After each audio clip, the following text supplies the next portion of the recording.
It's been a minute here, and welcome to the month of May.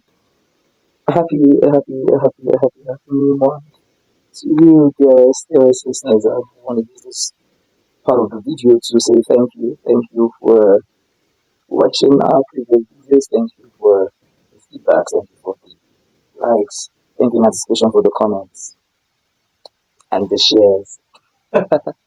All right. Thank you. So this is the month of May, and our topic is bruised and battered. Bruised and battered. So let's get right into the teaching. Life in itself is one interesting mix of ups, downs, highs, lows, and everything in between. And the beauty of this is we get to experience all of it. I I have barely met anyone, regardless of your socioeconomic status. I have barely met anyone who has not had a high moment, a low moment, or the up and downs of life. At every strata, there is always that that mix. We all get to have a taste of it, depending on our status, depending on our level, depending on the class we belong to. And the beauty of this is everyone's experience is valid. Whether you had it with abundance of finance or you had it in the scarcity thereof, whether or not you had it with friends and family support or you had it as a lone wolf navigating through the cold icelands of life, whether or not this was your experience, everyone has had it and it is valid. It is really valid.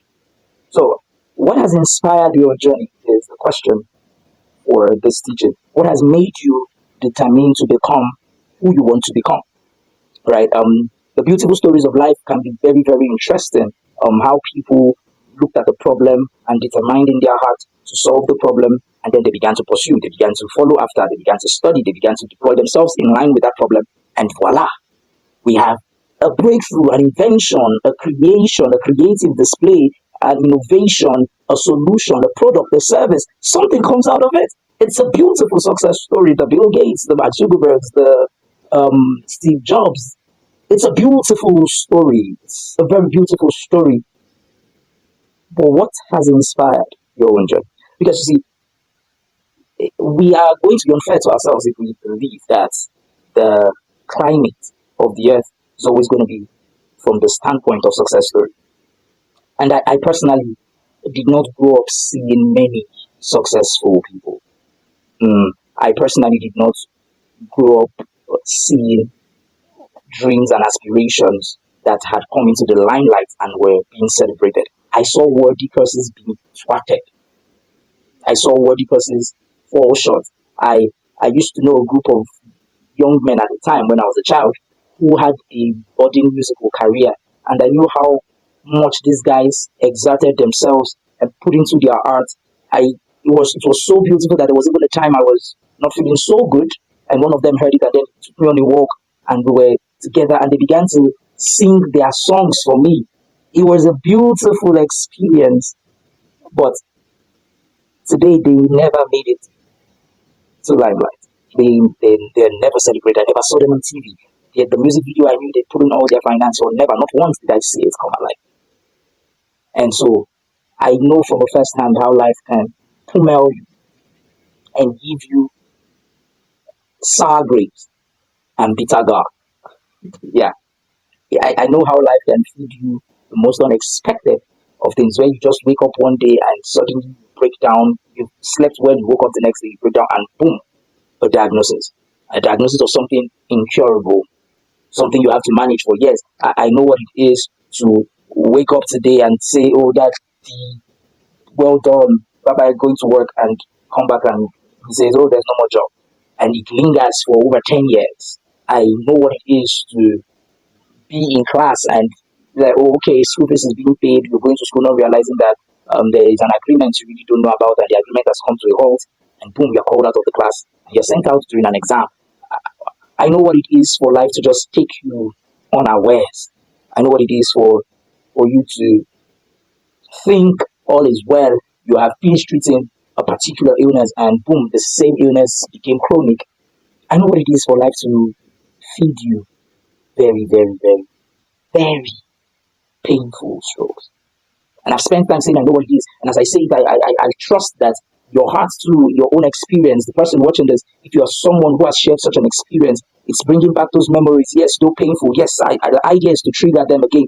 Because what happens when life leaves you bruised and battered? What do you do when life puts you on the pedestal and forces you to walk at your best? What happens when you are at your most disadvantaged position and then life still demands its very best from you and would not give you or cut a slack for you to breathe, to catch your breath, to renew strength? What happens when it looks like it is that demanding?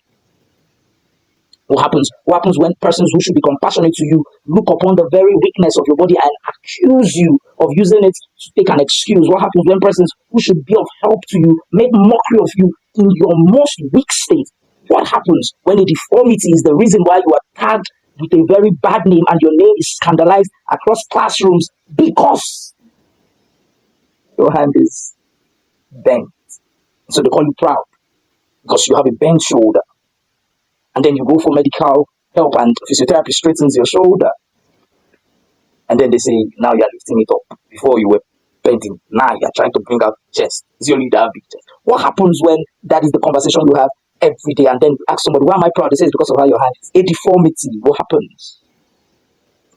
What happens when life leaves you bruised and battered? The loss of a loved one, with the breakup of a relationship. What happens? What happens when it just happens to you and there's nobody that understands you? Yeah, I mean, nobody even cares that. And you're left there, you're sitting in the confines of your room, maybe just like I am. You're in between the pool of your tears. What becomes of the hopes, the aspirations, the plans? And you see, the reason I'm asking all of these questions is because just maybe we've been told sorry, we've been told not to cry, we've been told it is well, we've been told things will be better, we've been told you'll be fine, we've been told all the beautiful nonsense that they tell us, but we've never been told the how. And even I speaking to you for a long while, this had puzzled me because I really didn't know how to be fine after such problems. I really didn't know how to navigate it. I did not know the how. And so I took upon myself to begin a study. And if I would be very honest with you, I'm still studying. I'm still studying because people tell you when life throws lemons at you, you make lemonade. Did they tell you how to juice the lemon? What if when it threw the lemons to you, it cut your arm alongside? What if what life took away from you was the ability to catch lemons that it will throw at you because it's had you amputated? I speak in a lot of parables, but do you understand that people are going through pain? People are going through real pain. People are going through real struggles. People are struggling and surviving day in, day out. By the second, by the minute, people are dying. People are losing loved ones. People are losing their minds. People are struggling to maintain internal equilibrium, like a friend of mine would always say. It's a very, very, very real fight. And we're just told the best of things. Even motivational speakers have not told us this best of things as good as the average young person you try to unburden to spills the rubbish to you. Oh, you'll be fine. Not sitting calm. But it is deep. They're about to throw you out of your house. There is nobody to get the rent. And somebody said, nah, you'll be fine.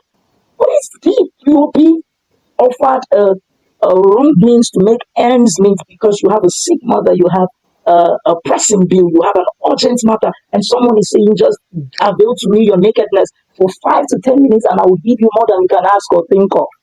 And you're caught between your moral constructs, your religious belief, your chastity, your principles to life, and the very reality that is demanding of compromise. What happens when life leaves you bruised and battered?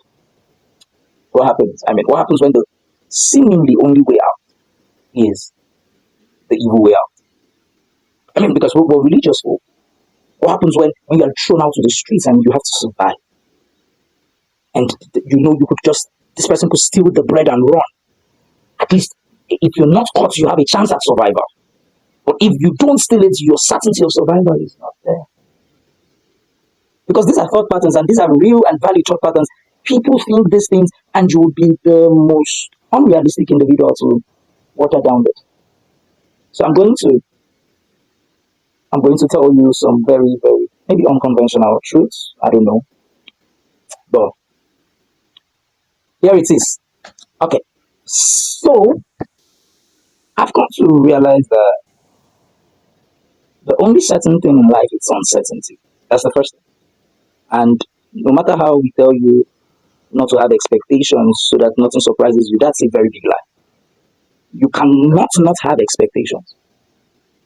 It's impossible. If you put in money into a particular business, you expect returns. You are not expecting your money to burn. And if you are expecting your money to burn, it's an expectation. So there is always an expectation on any side of the divide. There is no if it works, if it doesn't work. If it works, if it doesn't work, is also an expectation. So the teaching of having no expectations is false. Life's most certain reality is uncertainty. And the truth is you can never be certain of uncertainties because it will no longer be uncertainty. Yeah. It is only an uncertainty because we can never certainly say this is what will be and this is what wouldn't.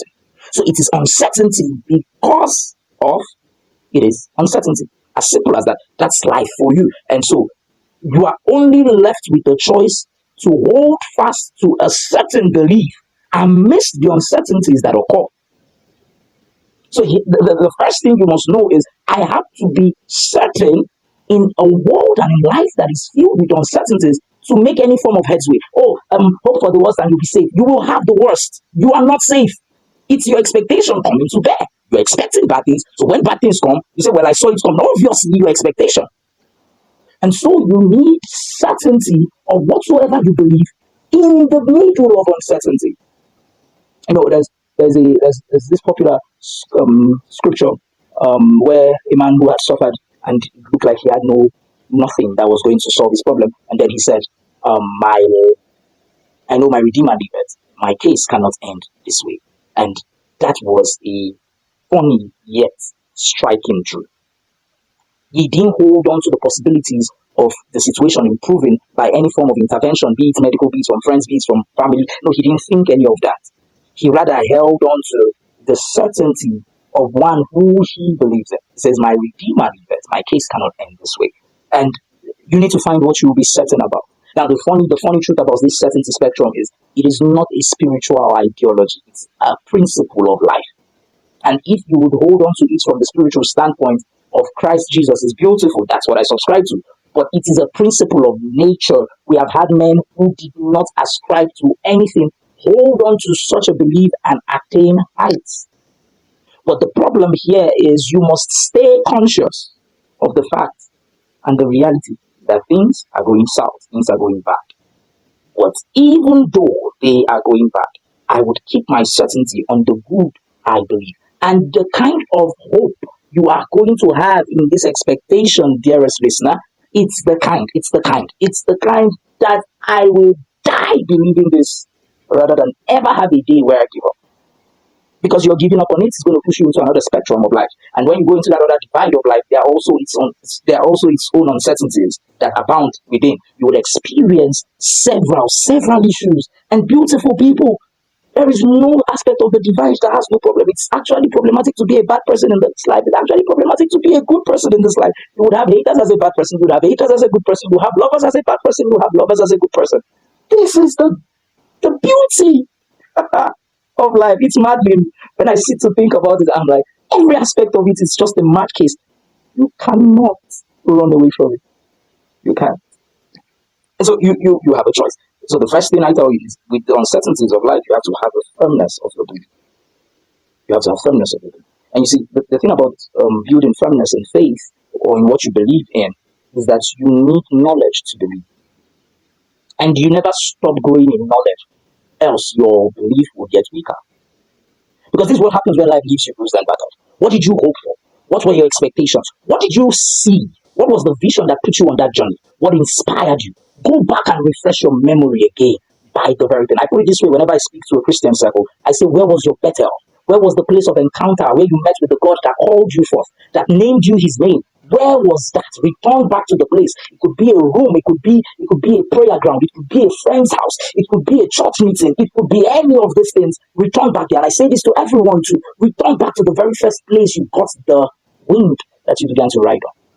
Because most times all you need to do is to come back to the very place where you slept on a stone when you poured oil on.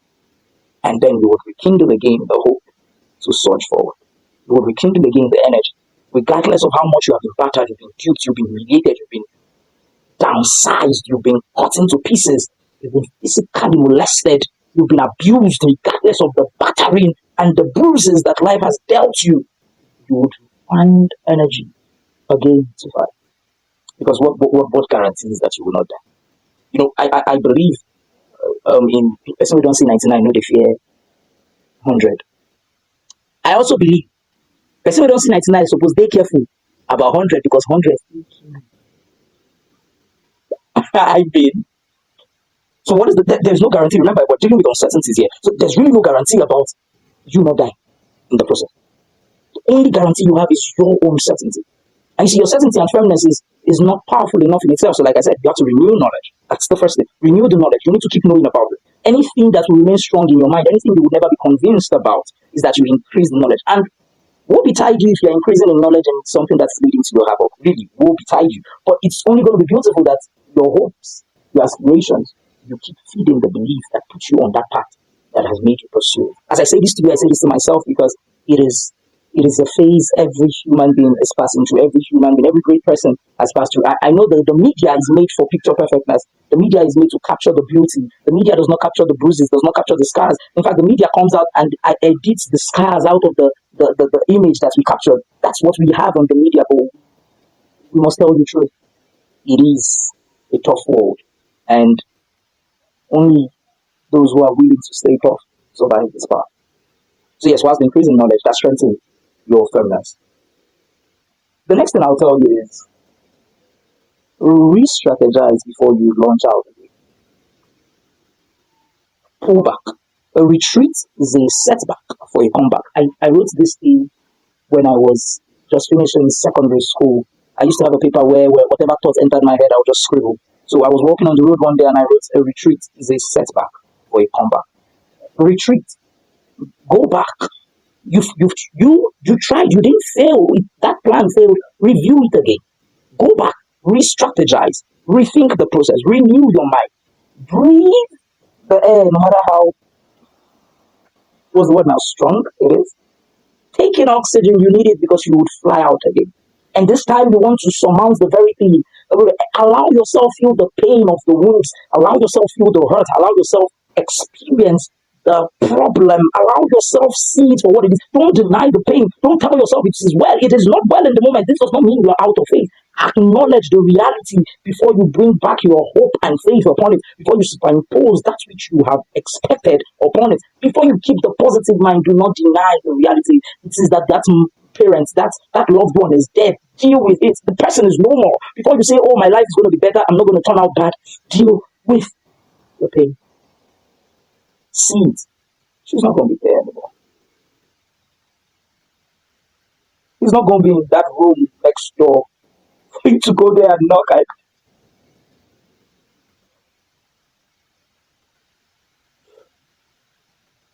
I'm not going to edit this because Bruised and Battered is my story of being consistent at things that makes you appear like you're failing.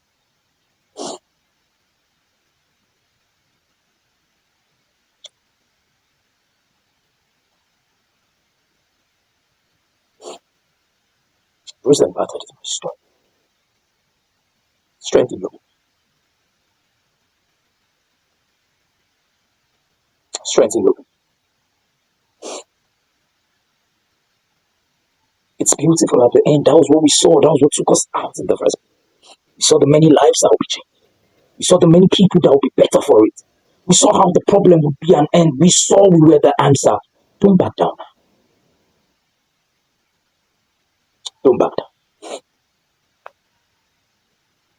Don't back down.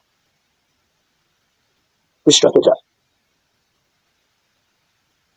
It's okay to come back. It's okay to lose your mind for a while. It's okay to cry out for help. It's okay to appear weak for a moment. But don't back down. You were made for it. I know they told you that there is no one that life cannot do without. I submit to you a different resolve. You are indispensable. You are the only version of you, and your absence is a void. Don't back down. Show up with the scars, with the patched eye. with the bleeding, show up with it, come out with the bandages, but get it working. Let it be said that you died trying. Let it not be said that you gave up. It is a worthy occurrence when your life could go for it. Determined to die for this thing. Whatever it is, I hope it's a good one though. Because when the friends are no more there to shoulder the burden, when when family is not there to speak with, when persons look up to you like you're perfect, they don't see your pain, they don't even care that you came out with the wounds. They think it's fashion. Oh Lord, when you do this one, I didn't plan to break down in this. I thought I was strong. I usually record a month before the new month, but I am recording on 6th day of May for a video that will come out on the 10th. Because I was trying to be strong to, but I think this is the best testimony you can have where we don't feel like, but we show up. We'll come back and teach it even though we have not hit that point, even though even in the moments where we're battling the pain. So I'm telling you, that's it. Show up again. After you're re-strategizing, watch out. And what's the guarantee that you would not be hurt again? There is none. So in your re-strategizing, get bulletproof. Yeah, get bulletproof because you need it. They'll shoot at you again. But this time you may not have the chance. And you will not need to die. So in your certainty, add your survival. See it to the end and ensure you saw that you didn't die in the process. That you didn't die. What happens when life leaves you bruised and battered? And fight again. You fight whilst healing. Let's quit and not give up. Let it not be an option. Fight. You must worry. You have it again. You can go again. You make life. Life doesn't make you. You characterize life. Life doesn't characterize you. It's not what formed you. You are what formed it. Fact. Fact. And in the words of a popular author, the obstacle is the way. I'm still studying it, by the way. Let's rework the attitude. I can't continue. I'll keep crying. I'll keep crying. I can't continue. This is going to be all for this one. I hope I passed the message. I sincerely hope I did. I love you. Take care of yourself.